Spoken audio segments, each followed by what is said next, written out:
ஒரு சிம்பிளான குழம்பு ரெசிபி தான் பார்க்க போகிறோம். சாதத்துக்கு இந்த குழம்பு ரொம்பவே நல்லாயிருக்கும். இட்லிக்கும் சப்பாத்திக்கும் கூட அருமையாக இருக்கும். காலையில் இட்லிக்கு செஞ்சிங்கன்னா மதிய சாதம், நைட்டு சப்பாத்தின்னு 3 வேளையுமே இதை நாம் பயன்படுத்திக்கலாம். 3க்குமே ரொம்பவே நல்லாயிருக்கும். முதல்ல ஒரு 1/2 கப் அளவுக்கு காஞ்ச பச்சை பட்டாணியை தண்ணி சேர்த்து ஒரு 6லேருந்து 8 மணி நேரம் நல்லா ஊற விடுங்க. நைட்டே ஊற வச்சா இன்னும் நல்லாயிருக்கும். அடுத்து ஒரு 1/4 கிலோ உருளைக்கிழங்க தோலை சீவிட்டு இந்த மாதிரி கொஞ்சம் பெரிய பீசஸாக நறுக்கி வச்சுக்கோங்க. அடுத்து ஒரு பேனில் 1 டேபிள் ஸ்பூன் எண்ணெய் சேர்த்துக்கோங்க. இப்போ இதில் ஒரு பெரிய வெங்காயத்தை நீல வாக்கில் நறுக்கி சேர்த்துக்கோங்க. சின்ன வெங்காயமாக இருந்தால் 2 எடுத்துக்கோங்க. இப்போ இந்த வெங்காயத்தை நல்லா வதக்கி விட்டுக்கலாம். வெங்காயம் நல்லா வதங்கி நிறம் மாறி வரணும். அது வரைக்கும் நாம் இதை வதக்கி விட்டுக்கலாம். இப்போ பார்த்தீங்கன்னா வெங்காயம் நல்லா வதங்கி லேசாக சிவக்க ஆரம்பிச்சிடுச்சு. இந்த அளவுக்கு நல்லா வெங்காயம் வதங்கி செவந்து வந்ததும் இப்போ நாம் ஸ்டவ்வை ஆஃப் பண்ணிடலாம். இது கொஞ்ச நேரம் நல்லா ஆறட்டும். ஆறினதுக்கப்புறமா மிக்சி ஜாரில் சேர்த்து மைய அரைக்கக்கூடாது. இந்த மாதிரி ஒன்றும் பாதியுமாக அரைச்சி எடுத்துக்கோங்க. மைய அரைச்சிட்டிங்கன்னா உங்களுக்கு டேஸ்ட்டே மாறி போயிடும். அதனால் கண்டிப்பாக ஒன்றும் பாதியுமாக அரைச்சும் அரையாமலும் எடுத்து வச்சுக்கோங்க. இது அப்படியே இருக்கட்டும். அடுத்து ஒரு குக்கரில் 3 டேபிள் ஸ்பூன் எண்ணெய் சேர்த்துக்கோங்க. இப்போ இதில் ஒரு சின்ன துண்டு பட்டை, 2 கிராம்பு சேர்த்துக்கோங்க. ஒரு பிரிஞ்சி இலை சேர்த்துக்கலாம்.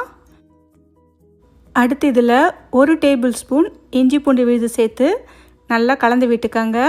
இஞ்சி பூண்டு விழுதை டைரெக்டாக எண்ணெயில் சேர்க்குறதுனால நமக்கு நல்லா அடிப்பிடிக்கும். அதனால் அடுப்பை நல்லாவே குறைச்சி வச்சுட்டு இஞ்சி பூண்டு பேஸ்ட்டை நல்லா வதக்கி விட்டுக்கோங்க. அடுப்பை குறைச்சி வச்சு வதக்குனிங்கன்னா உங்களுக்கு சட்டுன்னு அடிப்பிடிக்காது. பார்த்திங்கன்னா 1 நிமிஷத்துக்கு லேசாக பச்சை வாசனை போகிற வரைக்கும் இதை நாம் வதக்கி விட்டுக்கலாம். அடுத்து இதில் நாம் அரைச்சி வச்ச வெங்காயத்தை சேர்த்துக்கோங்க. வெங்காயத்தை சேர்த்து ஒரு முறை நல்லா கலந்து விட்டுக்கோங்க. வெங்காயத்தையும் இஞ்சி பூண்டு பேஸ்ட்டையும் சேர்த்து ஒன்றா கலந்து விட்டுக்கோங்க. ஏற்கனவே வெங்காயத்தை வதக்கி தான் அரைச்சிருக்கோம். அதனால் அடுத்து உடனே கருவேப்பிலை சேர்த்துக்கலாம். கூடவே 3 பச்சை மிளகாயை கீறி சேர்த்துக்கோங்க. 2 பெரிய தக்காளியை நறுக்கி சேர்த்துக்கோங்க. இப்போ இந்த தக்காளி நல்லா வதங்கி கரைஞ்சி வரணும். அது வரைக்கும் நாம் இதை வதக்கி விட்டுக்கலாம். அடுப்பை லோ ஃப்ளேமில் வச்சு நல்லா வதக்கி விட்டுக்கோங்க. இந்த தக்காளி வதங்கி வரத்துக்குள்ளே நாம் தேங்காய் பேஸ்ட்டை அரைச்சி எடுத்துகிட்டு வந்துடலாம். இந்த தக்காளி வதங்கும் போதே லேசாக இடித்த சோம்பு கொஞ்சமாக சேர்த்துக்கோங்க. 1/4 ஸ்பூனுக்கும் கொஞ்சமாக சேர்த்துக்கோங்க. அதிகம் சேர்க்கக்கூடாது. கூடவே கொஞ்சம் மஞ்சள் தூள். இப்போ இது எல்லாமே சேர்ந்து நல்லா வதங்கி கரைகட்டும். அதுக்குள்ளே நாம் தேங்காயை அரைச்சி எடுத்துகிட்டு வந்துடலாம். அடுத்து பொடியாய் நறுக்கிய தேங்காய் ஒரு 1/4 கப் அளவுக்கு சேர்த்துக்கோங்க. கூடவே ஒரு சின்ன ஸ்பூன் அளவுக்கு பொட்டுக்கடலை, ஒரு 4-5 முந்திரி பருப்பு சேர்த்துக்கோங்க. இப்போ இது எல்லாத்தையும் சேர்த்து நல்லா மைய அரைச்சி எடுத்துகிட்டு வந்துடலாம். தேங்காயை அரைச்சி எடுத்துகிட்டு வந்தாச்சு. இது அப்படியே இருக்கட்டும். இப்போ பார்த்திங்கன்னா தக்காளி நல்லா கரைஞ்சி இந்த அளவுக்கு வந்துடுச்சு. இந்த அளவுக்கு நல்லா தக்காளி கரைஞ்சி வந்ததும் அடுத்து இதில் 1 டேபிள் ஸ்பூன் குழம்பு மிளகாய்த்தூள், புளிக்குழம்பு காரக்குழம்புக்கெலாம் சேர்க்குற குழம்பு மிளகாய்த்தூள் 1 டேபிள் ஸ்பூன் இந்த சமயத்தில் சேர்த்து நல்லா கலந்து விட்டுக்கோங்க. மிளகாய்த்தூள் சேர்க்கறதுக்கு முன்னாடி அடுப்பை நல்லா குறைச்சி வச்சுட்டு அதுக்கப்புறமா சேர்த்துடுங்க.